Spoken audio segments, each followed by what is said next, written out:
네, 초음파 센서를 활용한 거리 측정기 제작 프로젝트 발표를 하게 된 박용신이라고 합니다.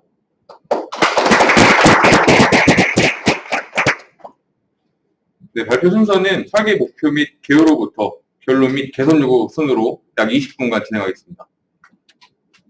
네, 먼저 설계 목표 및 개요입니다. 제가 잡은 설계 목표는, 주 목표는 초음파 센서를 이용한 거리 측정 회로 분석, 그리고 이해와 스펙이었던 30cm부터 1m를 측정 가능하도록 설계하고 이게 가능한지 검증하는 것을 첫 번째 주 목표로 두었습니다. 나머지는 보시는 바와 같습니다. 저는 이번에 키트를 사용해서 설계를 진행했고 사용한 소자입니다. 제가 진행한 설계 프로세스입니다. 먼저 키트 회로를 분석하고 나름대로의 그 회로를 분석하면서 설계를 진행하였고 그 진행한 회로도를 가지고 PCB를 설계하고 그리고 키트를 사용한 하드웨어를 구현하고 데모 시행했습니다. 그 다음으로는 이 구현한 하드웨어와 그리고 회로, 시뮬레이션을 비교 분석하여서 결과를 비교 분석하였고 이에 따른 결과로 수정 및 요구사항 및 대책을 도출하는 과정으로 설계를 진행했습니다. 신호 처리 알고리즘은 저는 블록 다이어그램을 사용해서 표현했는데 저는 송신부와 수신부, 제어부와 출력부 4가지 섹션으로 나누어서 신호 처리 알고리즘을 표현했습니다.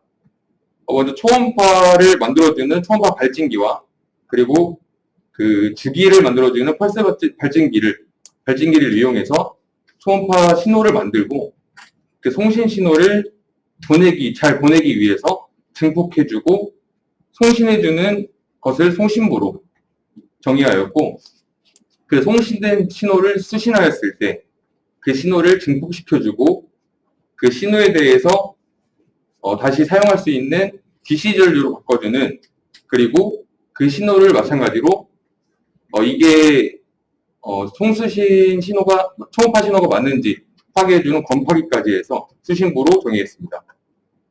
그 다음으로는 이 송수신 신호의 그 차이를 구하는 시간 측정기와 그리고 거리를 1cm 단위로 표시할 수 있는 클럭을 만들어주는 카운트 신호 발진기 이 2가지의 신호를 이용하여 리셋과 레리, 클럭을 만드는 제어 신호 생성기로 제어부를 나타냈습니다. 이렇게 만들어진 제어 신호기를 이용해서 거리 계산기와 측정 거리 출력기로 출력부를 해서 전 이러한 신호 처리 알고리즘으로 이번 설계를 진행했습니다. 다음은 구현 및 검증입니다. 먼저 송신부입니다.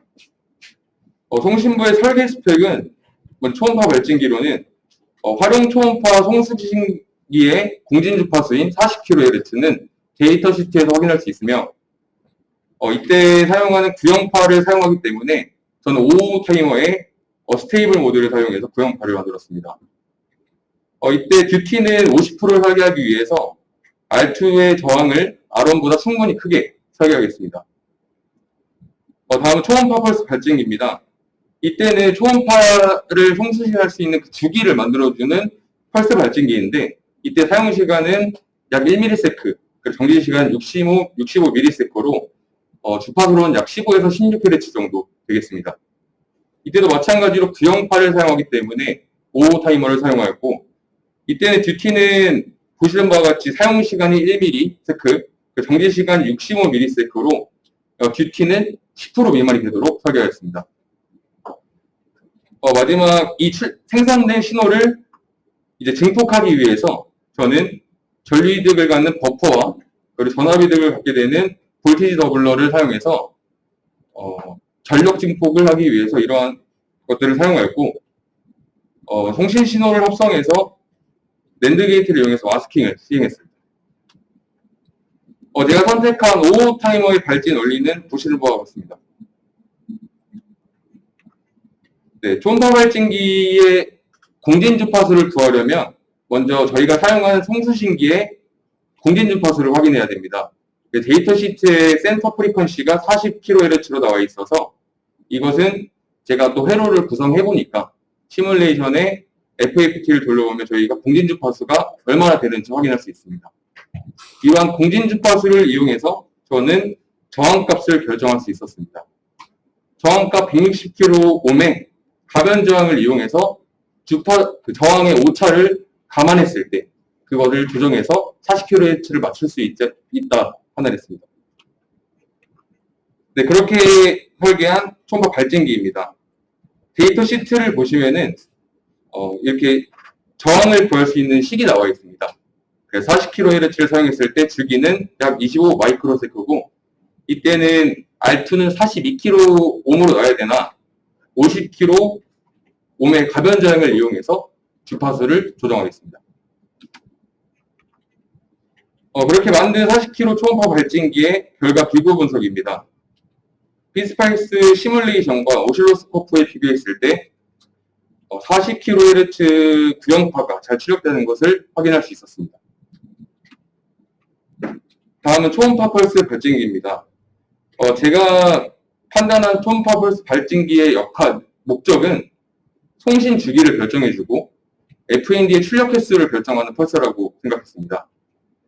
따라서 설계 스펙상의 송수신 최소 주기는 최대 거리인 1m를 넘도록 설정을 해줘야 되고, 따라서 주기는 왕복 2m에 340ms/s를 나눠준 5.9ms 이상이 설정되어야 됩니다. 두 번째는 이 카운터에서 FND의 출력 주파수를 결정할 때 최소 15번 이상 전멸이 되도록 하려면 15Hz 이상을 줘야 됩니다. 이런 것들을 고려하여 했을 때 주기는 65ms로 설정을 하였고, 이때 나오는 저항은 약 2MΩ로, 그래서 R1을 2MΩ로, R2는 1에서 30kΩ로 가변 저항을 사용해서 DT를 선정했습니다. 이렇게 생성한 15kHz 초음파 펄스 발진기입니다. 마찬가지로 시뮬레이션과 하드웨어의 시뮬레이션을 비교했을 때 듀티가 약 1% 정도 되는 파형이 만들어진 것을 확인할 수 있었습니다. 이때 주파수는 16Hz 정도 되었습니다. 네, 그럼 송신 신호를 어떻게 증폭시키느냐? 이때는 저희는 전류 이득을 갖는 버퍼 소자를 사용했고 인버터를 사용했습니다. 그리고 나서 볼치 더블러, 낫 게이트와 컴패시터를 사용해서 전압을 최대 증폭시킬 수 있도록 하였고, 이 증폭된 신호가 송신기 양단에 걸려서 최대한 증폭된 상태로 송신이 될 수 있도록 컨디션을 만들어줬습니다. 네, 이것은 저희 증폭 회로를 지나면서 만들어지는 파형 되겠습니다.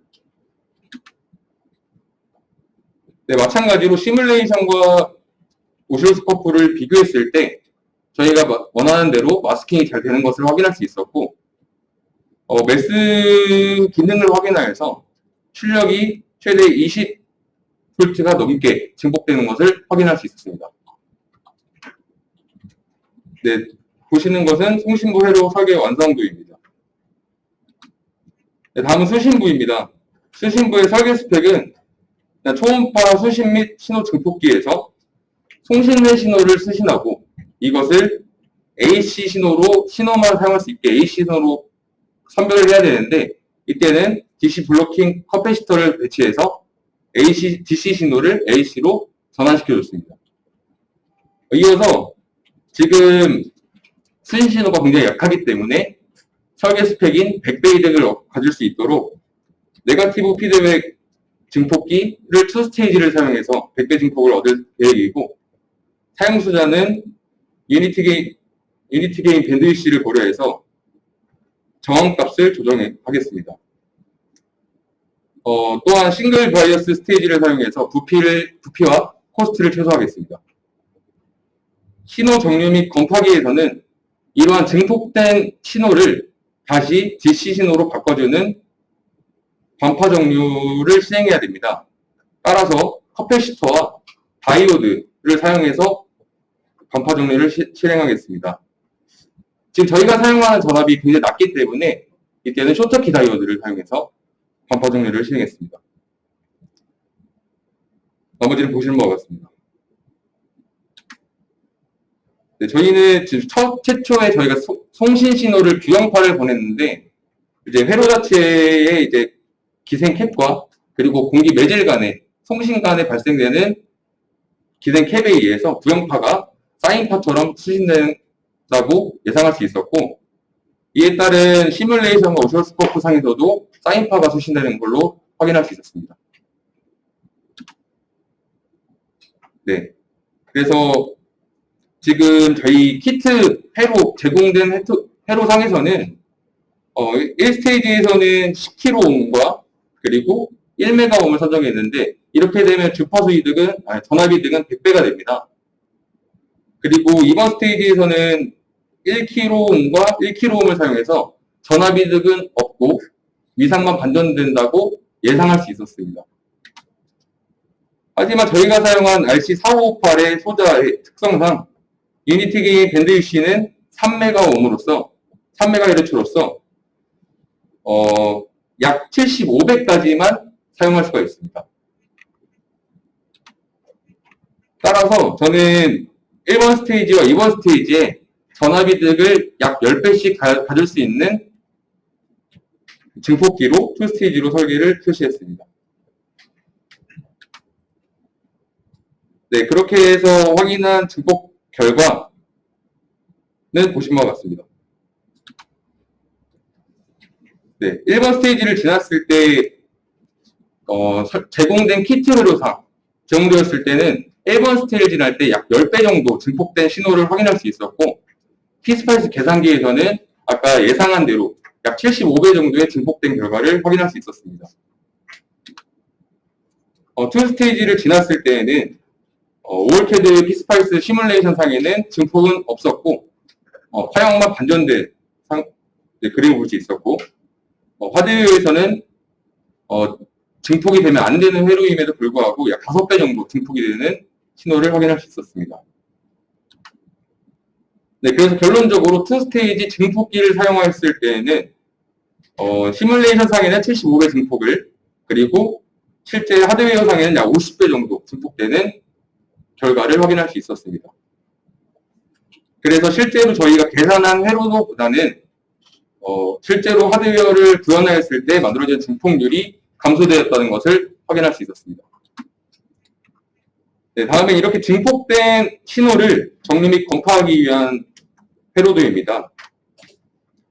저는 DC 블로킹 C를 사용해서, 캐퍼시터를 사용해서 AC 신호를 DC 신호로 다시 변경해 주었고, 이때 쇼트키 다이오드를 사용해서 정류하는 다이오드의 기생 C에 충방전을 시간을 줄여주고, 그래서 스위치 온오프가 고속화되도록 설계했습니다.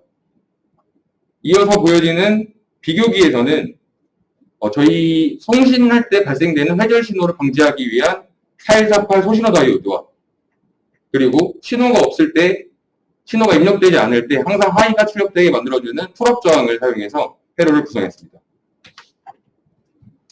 다음에 비교기의 동작 원리입니다. 신호가 없을 때는 항상 하이가 출력되도록 풀업 저항을 배치했고, 초음파가 송신 시에는, 스신 시에는 펄스파의 플러스 단에 입력돼서, 플러스 단에 저희 주파수를 만들어주는 펄스파가 플러스 단에 입력이 돼서 그 다이오드, 4148 다이오드가 방전될 때까지는 하이가 출력되도록, 그리고 정류 수신 신호가 입력 시에는 마이너스 단에 입력돼서 저희가 정작 사용해야 되는 신호는 로우로 출력되도록 회로를 설계했습니다. 네, 그래서 정류되는 사진은 다음과 같이 확인할 수 있었습니다.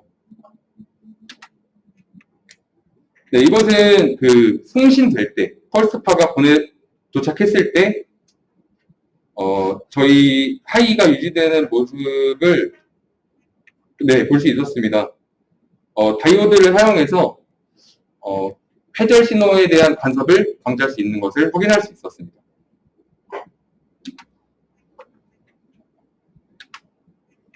네, 이렇게 설계한 수신부 회로는 보시는 바와 같습니다. 네, 다음은 제어부입니다. 제어부는 송수신 시간 측정기와 카운트 신호 발진기, 그리고 제어 신호 생성기가 있습니다. 송수신에 라이징과 이제 털링 타임을 확인하기 위해서, 타이밍을 확인하기 위해서 SR래치를 사용하였고, 카운트 신호 발진기에서는 약 17kHz, 이것은 1m에 1m 기준으로 펄스를 100개 생성해주는 주파수가 되겠습니다. 이에 따라서 이에 따른 저항값과 커패시터 값을 선정해줘야 됐었습니다. 이때는 시모스 인버터의 발진기를 사용해서 발진을 시켰습니다. 제어 신호 생성 시에는 DC 블로킹 커패시터를 이용해서 DC를 차단했고, 라이징과 펄링이 될 때, 신호가 라이징과 펄링이 될 때, 그때 신간반을 출력해주는 신호로 전환시켜줬습니다. 그래서 한쪽에는 풀업 저항을, 한쪽에는 풀다운 저항을 배치해서 하이와 로우를 명확하게 구분시켜줬습니다. 네, 보시는 것과 같이 레치를 통과하면 이렇게 모자 모양의 화형이 만들어지게 되는데, 이때 라이징하는 쪽이 송신할 때, 그리고 떨어질 때가 RX 되겠습니다. 이때 저는 시작과 끝 시간을 알려줘야 되기 때문에 병렬 연결로 커패시터와 풀다운 그리고 클램핑 다이오드를 사용해서 신호를 보시는 것과 같이 만들어줬고, 이 신호의 증폭을 위해서 버퍼를 사용했습니다. 네, 이것은 시뮬레이션으로 확인한 시뮬레이션과 그리고 제작된 하드웨어에서 확인한 파형 되겠습니다. 네, 이건 카운트 펄스 17kHz 발진을 위한 수기 계산식입니다.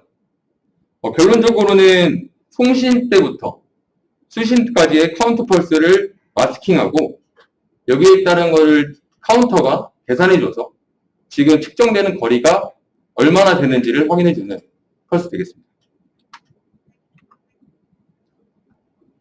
이때도 마찬가지로 5월캐드 피스파이스와 오실로스코프를 활용해서 현재 주파수가 어느 정도 되는지 확인하면서 가변 저항 값을 맞췄고, 이때 시뮬레이션의 FFT를 활용해서 공진 주파수를 같이 확인할 수 있었습니다. 네, 다음 마스킹되는 시뮬레이션 되겠습니다. 네, 이렇게 만들어진 제어부 회로 설계입니다. 네, 다음에 출력부입니다. 출력부는 만들어진 신호를 이용해서 카운팅해주는 거리 계산기와 그리고 측정 거리를 출력해주는 FND 1의 자리와 10의 자리, 100의 자리 총 3개를 사용했습니다. 로우 액티브 신호가 카운트에서 나오기 때문에 TR은 PNP 계열 TR을 사용했고, 그리고 FND는 커먼 캐소드 방식의 FND를 선정하여서 출력을 진행했습니다. 네, 만들어진 출력부 회로도입니다.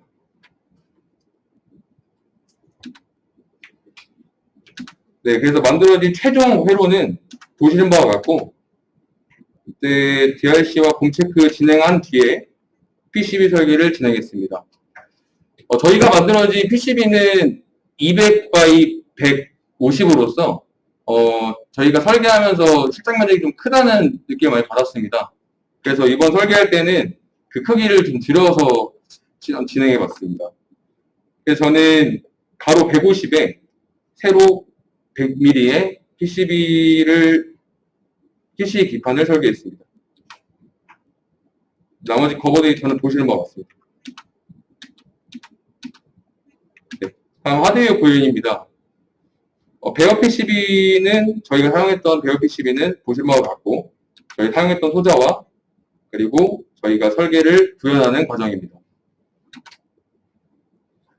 저는 가변 저항 값은 8kΩ과 그리고 17kHz를 만들어주는 가변 저항은 약 5.74kHz가 되었습니다.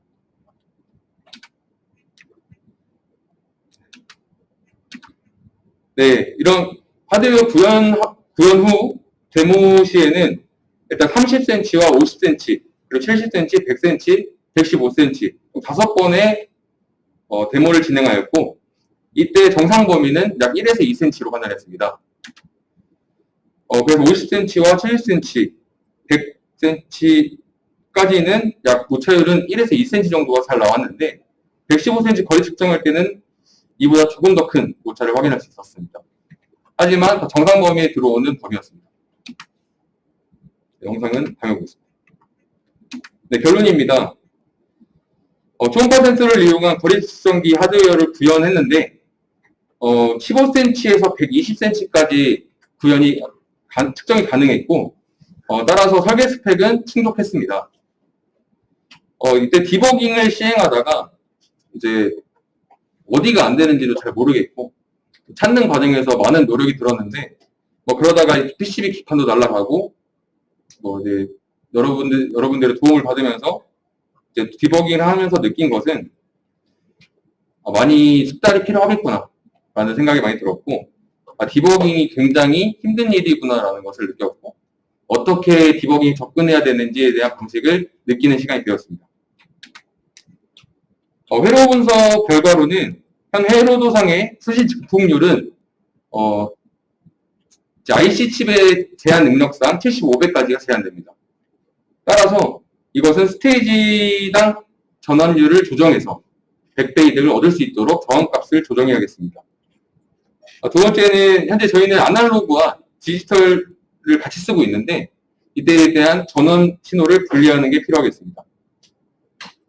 또한 전원 커넥터의 ESD 방지 대책이 필요하겠습니다. PCB 설계상에서는 키트베어 PCB 기판이 실장 면적이 과다해서 이것에 대한 보완이 필요하겠습니다.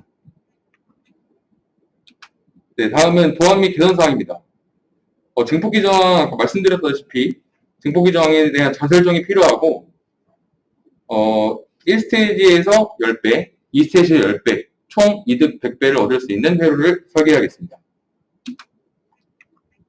두 번째는 전원단의 ESD를 대책하기 위해서 저는 TBS와 그리고 커패시터 그리고 비즈를 설치했습니다. 이때 TBS는 저희가 사용하는 12V가 약간 넘는 15V까지 사용 가능한 해당 소자를 쓰는 게 좋다고 판단했습니다. 네, 다음에 디지털 및 아날로그 파워 분리가 필요했습니다. 아날로그와 디지털이 GND 그리고 VCC가 혼합 사용하게 되면은 공동의 임피던스가 발생해서 신호 처리에 노이즈가 발생할 수 있습니다. 따라서 전원과 GND를 분리하게 되면 노이즈의 발생이 최소화되고 결론적으로는 PI 증가, EMI가 감소되는 효과를 기대할 수 있습니다. 하나는 동일 저항을 너무 많이 사용해서 이걸 어레이 레지스터로 교체했을 때 좀 더 실장 면적 부피 최소화에 도움이 되지 않을까 생각했습니다. 어레이 저항은 같은 저항을 같은 저항을 여러 개가 들어있는 소장인데 그거를 사용하면 PCB 설계 시에 좀 더 실장 면적을 줄일 수 있지 않을까 판단했습니다. 하나는 키트 베어 PCB 보드 사이즈 조정입니다. 잔여 공간이 너무 많이 남아서 코스트도 너무 많이 들고 그리고 패턴 길이도 길어져서 노이즈에 영향을 줄 것 같다고 판단했고 따라서 제가 판단했을 때는 100에서 75도 가능하다고 판단했습니다. 네, 이상 발표 마치겠고 질문 받겠습니다.